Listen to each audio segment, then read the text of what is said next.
అసలు ఈ రోజు పూజ చేయడం అనేటటువంటి దాని వల్ల వచ్చే ప్రయోజనం ఏమైనా ఉంటుందా? అసలు దాని వెనక ఏదైనా శాస్త్రీయమైన కారణం ఉంటుందా? విదురుడు ఎందుకు చెప్పాడు అసలు దైవానికి నమస్కారం చేయమని? నేను మీకు ఒక్క మాట చెప్తా, బాగా గుర్తుపెట్టుకోండి.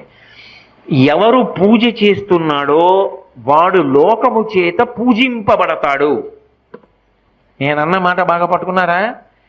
ఎవరు పూజ చేస్తాడో వాడు లోకము చేత పూజ అందుకుంటాడు. అదేమిటండి మీరు అన్న మాట మాకు బాగా అర్థం కాలేదు, మీరు ఏదో అన్నారు బాగుండదని అన్నాను అంతే అంటారా? మీకు వివరణ చేసే ప్రయత్నం చేస్తా. పూజ అంటే ఏమిటి? పొద్దున్నే దేవుడి దగ్గరికి వెళ్ళో దీపం పెడుతున్నా, ఎందుకు? ఎవరు భగవంతుడు?